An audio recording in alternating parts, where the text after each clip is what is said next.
What's up, guys? Welcome into another episode of the Wolverine Live Recruiting Show. I'm your host, EJ All, and alongside me is my co-host, Zach Libby. Apologies for the late start today. Both of us were on the road. I'm making the local swings here in Virginia, seeing new top 100 linebacker target Ike Simmons, seeing on 300 offensive tackle Thomas Wilder tomorrow. Zach has been on the road locally in the state of Michigan. He was seeing Michigan commit Bobby Kanka today. So, a lot of content coming over at thewolverine.com. So if you're not a subscriber to thewolverine.com, you can subscribe today for just $1 for 2 months using the promo code UM1. Get all our thoughts on Michigan targets and commits from our travels. I'll be at a big event this weekend. Zach will be at a big event this weekend. So we're super excited to get back on the road and see some Michigan recruits. So head over to thewolverine.com. And of course, you can get exclusive YouTube content here by subscribing to our YouTube channel for free. I just had a great Q&A with Michigan commit Ivan Taylor. I posted some highlights of Savion Hyder, Michigan's top running back target for next cycle, some highlights of Brady Hart, who I had a chance to see here recently. So make sure to hit that subscribe button and also like this video as well. It helps us get in front of other Michigan fans. And obviously today is not the Q&A show. So just a housekeeping note, we will not have the Q&A show tomorrow. So if you want a question answered this week, make sure to hit that super chat button. That money goes directly to our travel budget, so we can continue to see prospects across the country. And obviously, you can help the show and get your question answered on tonight's episode. All right, Zach, how's it going? You're in the car, hopefully not by a McDonald's featuring homeless people. I'm in the parking lot of a Meijer to not make it home in time to do this episode at my house. So we are sheltered here for an hour or two. All right, hopefully not that long, but let's go ahead and talk about Michigan's newest commit. So the Wolverines landed a verbal pledge over the weekend from on 300 cornerback Jayden Sanders out of the great state of Texas. So not a surprise. I've had a prediction in for a couple of months now, and Michigan was able to seal the deal in terms of how this recruitment happened. Obviously, Michigan entered the picture in early June, and Lamar Morgan deserves so much credit. This is his fourth on 300 land since he's been at Michigan, which has only been a few months, right? So before I talk about Lamar, though, J.B. Brown, not a lot of people talk about him. He's Michigan's new special teams coordinator, but Michigan doesn't win Jayden Sanders without J.B. Brown. J.B. Brown's originally from the state of Texas. He went down to East Texas to see Jayden Sanders during the evaluation period, saw him practice and stuff, and said, hey, man, this kid is a sleeper. And at the time, when Michigan initially offered Sanders, I remember texting our rankings director, Charles Power, and saying, hey, take a look at this kid. Michigan really likes him, because at the time, Sanders had no profile picture. They uploaded a profile picture for him, and it was the wrong kid. He didn't have a ranking. And all of a sudden, he's an on 300 guy committed to Michigan. So J.B. Brown did a fantastic job of identifying him, getting his tape in front of Lamar Morgan, who really liked him. They brought him in for brought him in for a visit. He worked out in front of Morgan and Brown, and they absolutely loved him. They pushed for him. They made him the top overall priority at the corner position. They got him back on campus for the barbecue at the Big House. The regional schools, Baylor, Oklahoma State, made a push to keep him closer to home. But I think, Michigan's development, the tradition, the connection he developed with the coaching staff kind of outweighed the distance factor. It's hard for East Texas kids to venture out of that part of the state so far away from home. But I think Jayden Sanders fits the culture. You saw his commitment ceremony. It was no nonsense. He just grabbed the hat and put it on and said, I'm committed. He's a business type of guy. He cares about his development. And so, Michigan was able to seal the deal here. Now, before we talk about Sanders as a player, he fills a significant need at corner. Zach, Kind of share your thoughts just on Michigan getting that true corner on board. Obviously, they had two safeties with Ivan Taylor and, Kainoa Winston being more of a nickel. How imperative was the Jayden Sanders land, in your opinion, filling that true corner need? I mean, it's big because, I mean, they didn't have, like you said, they didn't have a true cornerback commit until Jayden Sanders entered the fray. I think what they're getting in terms of what he could be at corner, I mean, Charles Power, as you mentioned, on 3 rankings and scouting director, he's on track to be a starter at Michigan.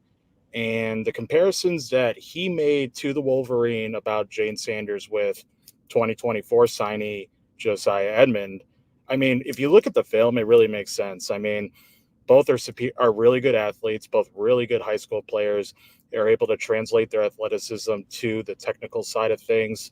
Jayden Sanders a little bit more, but their athleticism can go 3 ways. I mean, Josiah Edmond was a 3-way player, special teams, offense, defense.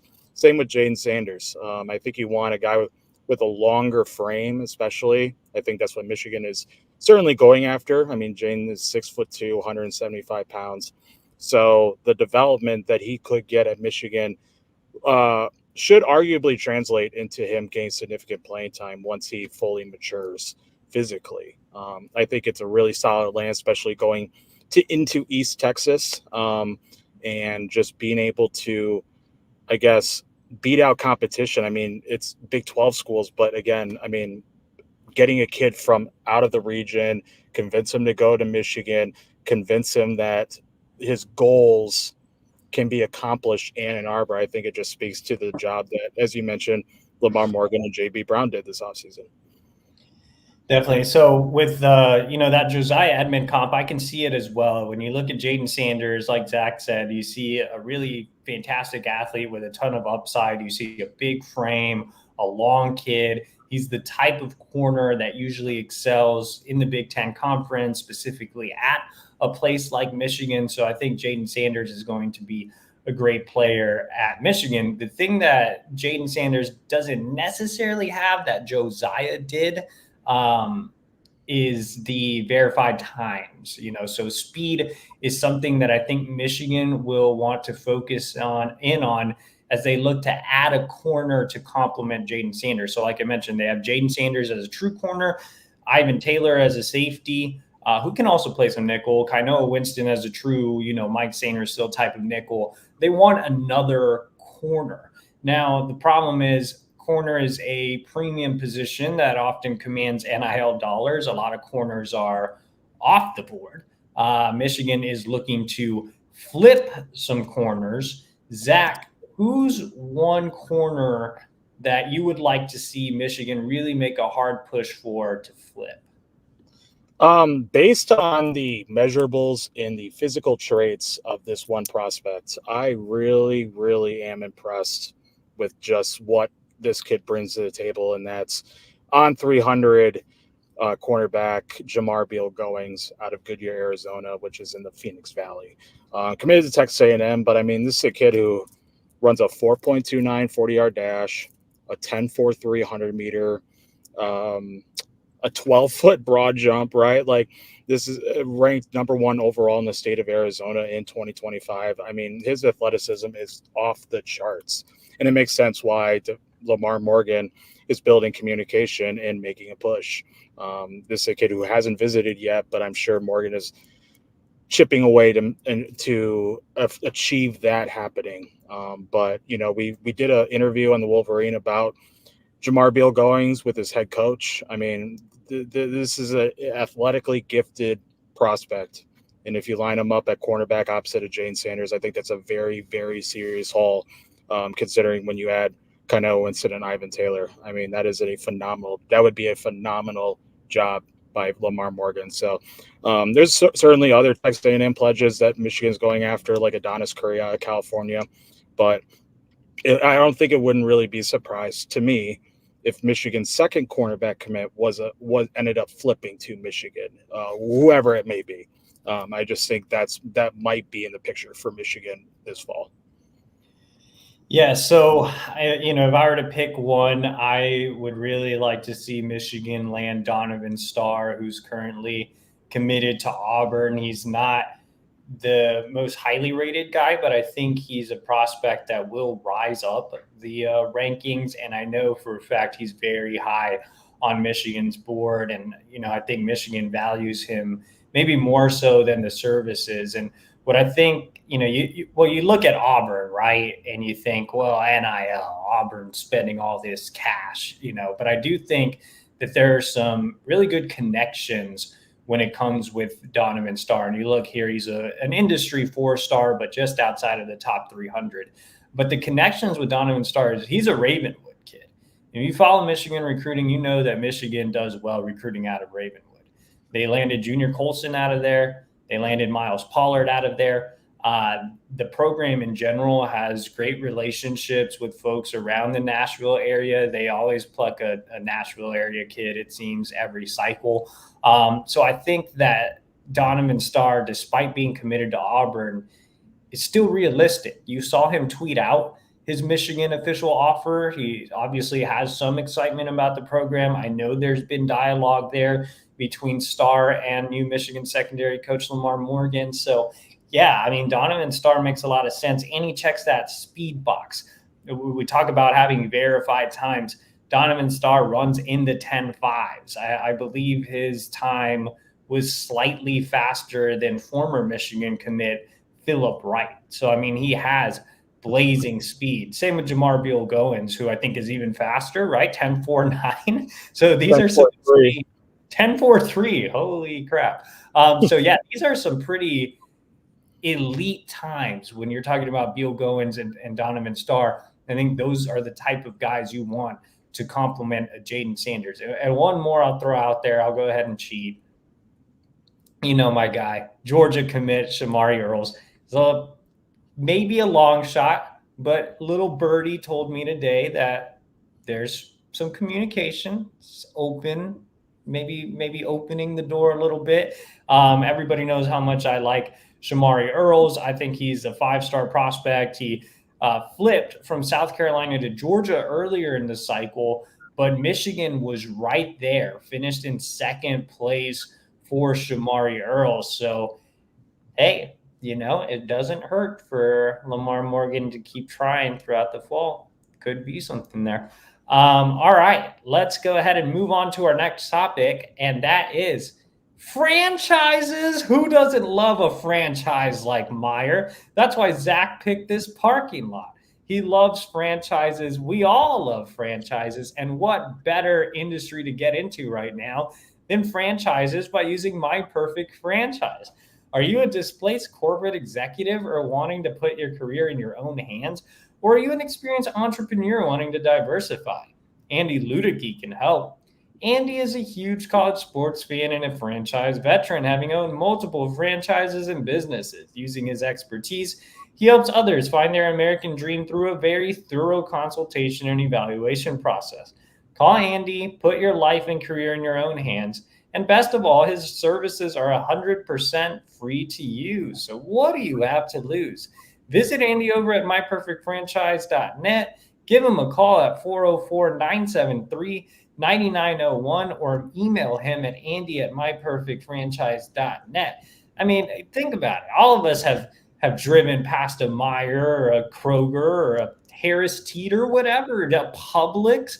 I mean, there's even a Michigan fan that broadcasts outside of a Publix every day, my guy Rick. So, franchises are all the rage. And don't tell me you haven't driven past a franchise and haven't said to yourself, I want that franchise. You can do that with Andy Luedecke.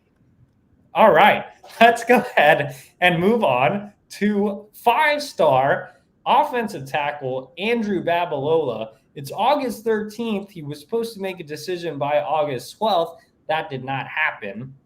Obviously, Babalola remains uncommitted, and a decision is now expected to come anytime between right now and September 6th. So that is the time frame that we are now looking at when it comes to Andrew Babalola. Now, Zach, you've talked to Babalola in the past. You are very familiar with his recruitment. Stanford is still the leader on the On3 recruiting prediction machine, but our national analyst, Steve Wiltfong, who has a pick in for the Cardinals, said he's not feeling too great about that pick. So how are you feeling about this recruitment as it extends another few weeks?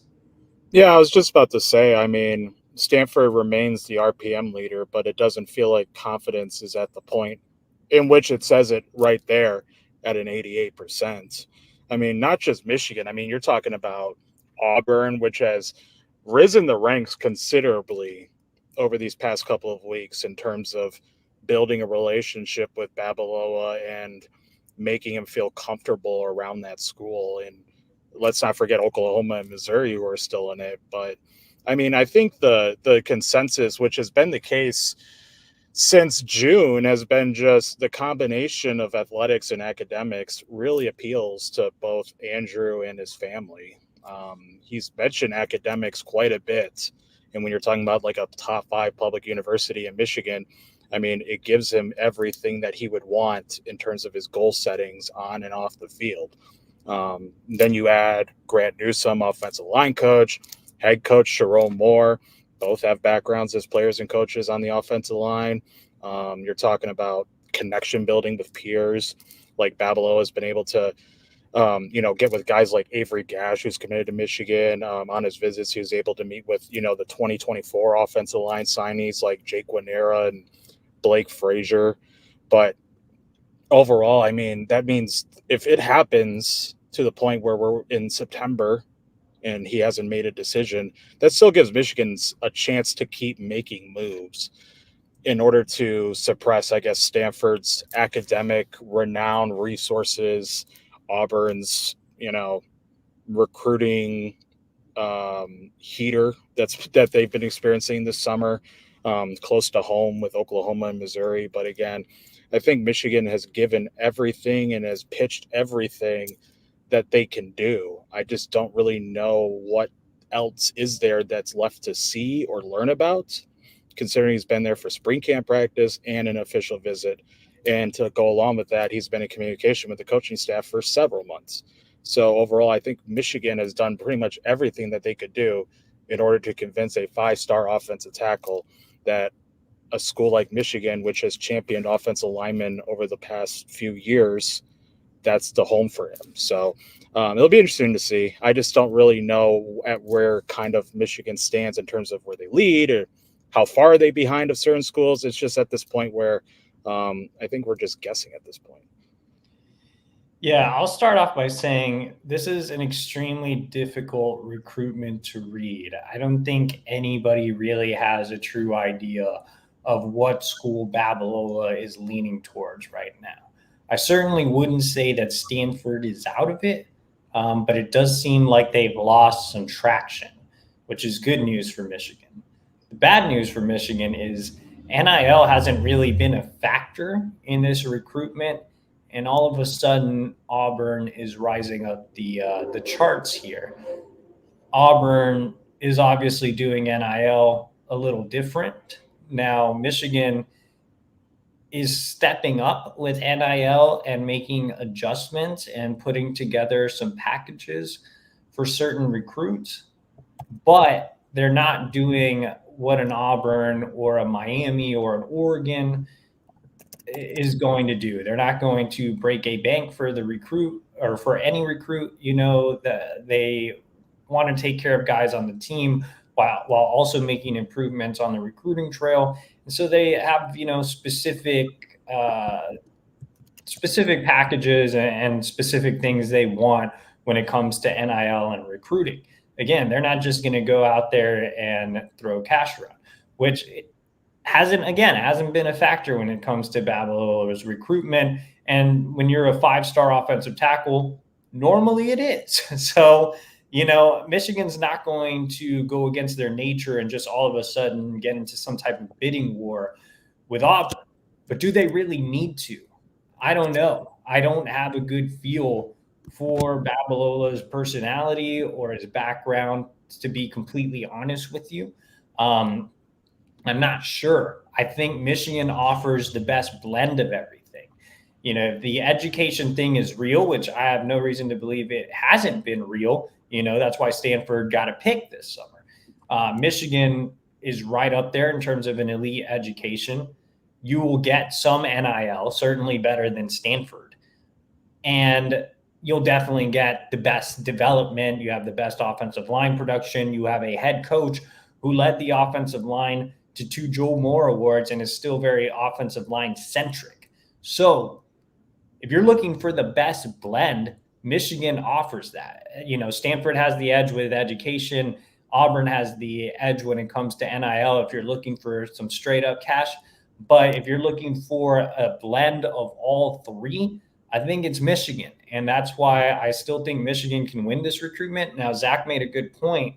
What else is there to sell? Nothing really. It's the dead period. They can't get him back on campus. I don't think there's anything else Michigan can do. They've already talked about NIL. They've already talked about the elite education specific to him and what he wants to do. They've talked to him about offensive line production. They've gotten him on the phone with Sharon and with Grant Newsome. There's nothing else they can do during the dead period that's different. So that's, you go back and forth with finding bright lights and dim lights in this recruitment. And it's just a tough one to read right now, especially with it continuing to go for a few more weeks. We do have a super chat, and it comes from Mike Abner. And he says, would it be safe to say that Taylor and Winston are the best safety duo in the country in the 2025 recruiting class? And that's an interesting question. So, Ivan Taylor and Kainoa Winston are both borderline top 100 guys for On3. The industry ranking has Taylor in the top 100 and Winston just outside of the top 100. I believe last time I checked, he was like 105 or something. And honestly, Winston would be in the top 100 if Rivals didn't have him terribly ranked as a 3-star. And Rivals updated their rankings today, and they still kept him as a 3-star. He is 106, and solely because of Rivals and their terrible 3-star ranking. What do you think, Zach? Do you think that Taylor and Winston are the best safety duo in the country? The last 30 seconds, I'm thinking off the top of my head of other combinations. I mean, it's certainly up there, right? I mean, the only two that I can think of that would make it an argument would be Trey McNutt and Dorian Brew at Oregon. Oh, that's a good one. Yeah. And then Naeem Offord and Fahim Delane, or however you ever say his last name, at Ohio State. Yeah, that's a good one too. Those are the only two that I can think of on the top of my head. If you give me 30 minutes, I will go down every single 30 minutes? Compare and contrast every single FBS school. But no, I mean, that's the only two I can think of. So, make that argument one way or another. But either way, I mean, it's hard to say otherwise with Kainoa and Ivan. It's really hard. Yeah, no, Oregon does have that argument. McNutt and Brew, that's a good duo. I could see Ohio State's too. I was always a big Fahim fan, and Naeem Offord is an elite guy too. So, I would say top 3 for sure. I think we can all agree that an Ivan Taylor Kainoa Winston combo is top 3. Safety duo in the country. All right, let's go ahead. And if you do have your super chat, guys, remember there won't be a Q&A show tomorrow. We are traveling. So if you want a question answered this week, make sure to hit that super chat button. That money goes directly to our travel budget. You get your question answered on tonight's show. So I just saw a question come in. Again, we are only doing super chats tonight. And I just want to let you guys know that we have a new sponsor. Today's show is actually brought to you by Gametime. Gametime is, again, our new sponsor in 2012. Gametime founder Brad Griffith nearly missed a San Francisco Giants game after scrambling to print last-minute tickets in the basement of a local sports bar. Though he eventually made it in to see the Giants win the National League Championship, the experience stuck with him. Brad was convinced there should be a faster, easier way to get into the game. Not long after, Gametime was born. Today, Gametime provides the premier marketplace for last-minute tickets to the most popular events in sports, music, and theater in more than 60 cities across the U.S. and Canada. They eliminated the need for printing, no more paper jams and bar basements, and built a better way to access the best live experiences right from your phone. Gametime is the fast, easy way to buy tickets for all things sports, comedy, music, and theater. Gametime believes that the impromptu moments in life lead to incredible shared experiences. So they built a ticket marketplace that makes it faster and easier to get into your favorite events at a moment's notice. Gametime gives fans access to last-minute tickets to the most popular events in more than 60 cities across the US and Canada. Get images of your seats before you buy so you know exactly what to expect when you arrive. With 2 tap buying options, you'll score tickets quickly without the hassle. Skip every bothersome thing that comes with buying a ticket and just enjoy the moment. There are plenty of ticket buying options. Gametime also has a price differentiator, so they will credit you 110% of the different. Gametime definitely is one of the premier places to get all your tickets for everything. And use the use the promo code gametime.co. Somebody is mowing the lawn in the background at like 9 p.m. What is this guy doing? Anyway, he needs to get out of the lawn and he needs to go buy his tickets for Gametime. What is this guy doing? Let's get him to an event. Let's get you to an event. Use gametime.co and or get the app and get your tickets there. Everything ticket buying is easy. And yes, also make sure to like and subscribe to our YouTube channel as we kind of wind down here. Yeah, this guy's insane. What is he doing? But yeah, I don't know. I got thrown off there by this Twilight mower. Zach informed me earlier today that he is an expert lawn mower. He loves mowing the lawn. Every time I talk to him, he's out there. Zach, do you mow your lawn past nine? It's already 8:30 out here. What is this guy doing? I mean, there's a certain window that you can mow your grass without being a jerk, and 8:30 is kind of late. He just started too. What is he doing? On a Tuesday. On a Tuesday. Dude, how bad would it be if I just opened my window and threw eggs at him? Like, do you think he would try to come up here? Yeah, do it live. Do it while we're live. Do it live. Just egg him. Okay. We do have our last topic, and hopefully we can avoid the lawnmower. Andrew Marsh is set to commit next Tuesday. Now, nothing has really changed here. He did release his final 5. One of the schools that I guess was surprisingly left off was Kentucky. So they are no longer under consideration. One of the surprise, teams that made the cut was Colorado. Now, I don't think there's much there with Colorado at all. Texas made the cut, and they're second behind Michigan on the On3 recruiting prediction machine. But I think Texas has been focused on some other options. And, March hasn't shown a lot of interest in Texas as of late. USC is another school that's in there. He made an OV there, but I still think all signs point to Michigan. Now, Zach, you recently joined me and put in your own prediction for Michigan. Why'd you decide to go ahead and side with the Wolverines? I mean, just from the surface, this is a kid from the Houston area who's made 5 visits total in a span of 14 months, less than that. The relationship that he's had with Ron Bellamy and others on staff has been ongoing well beyond, his first ever visit, which happened in May of last year. I think when he speaks about his overall interest, especially when he dropped that top 5, hitting all the key points like development, the winning, an opportunity to go to the next level to the NFL.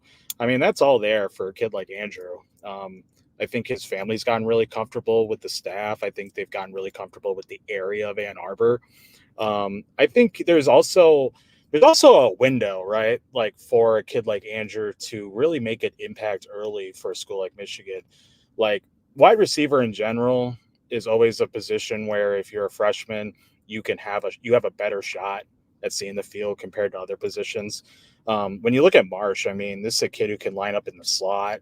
He's also a deep threat, so you can put him on the outside despite being under 6'1". I've seen him once live at a camp, and I really liked how explosive he was off the line and the way he kind of like changed direction during his routes. But overall, I think this was just the one that this summer, Bellamy, Sharon Moore, even like the strength and conditioning staff, I think they all played a part in just making sure that they had the lead going into his expected commitment date. And I really don't have a reason to flip my pick. I feel really confident that Michigan can win out for this one. Yeah, I feel great about my pick. I put it, in around Victor's weekend. I think it was right as he was leaving campus. I put in a prediction for Michigan to land him, along with our national analyst, Steve Wiltfong. I talked to Steve recently. He's still feeling good about the pick. So we're all kind of in line here. I think Michigan wide receivers coach Ron Bellamy has done enough here. He's built a fantastic relationship with both Marsh as well as his mother, Eleanor. And I think Marsh sees himself as a potential day one difference maker at Michigan. I think he's the type of kid that can do that. He can get significant time as a true freshman, and the door's wide open there. He loves the opportunities that Michigan provides off the field as well. He wants to be a real estate agent away from football. And even when he was visiting Michigan for the barbecue at the Big House, he went in around Ann Arbor and looked at the different, real estate options and things of that nature. He already has a great relationship with the quarterback commits. He spent a lot of time on his official visit with Carter Smith at the barbecue. He got a chance to work out with Brady Hart. He likes both of them a lot as people and as quarterbacks. So, yeah, I think Michigan just checks all the boxes for him. So by the time we record the show next week, it looks like Marsh will have made his decision. So we'll definitely talk about that on next week's show. So just a reminder, guys, to like this video, subscribe to our YouTube channel. For more information on everything Michigan recruiting, subscribe at thewolverine.com. Zach and I are traveling. We're seeing a lot of commits and targets this week. So head over to thewolverine.com. $1 for 2 months. Use the promo code UM1. So that does it for tonight, guys. Again, no Wednesday show tomorrow because of travel. So we will see you all next week.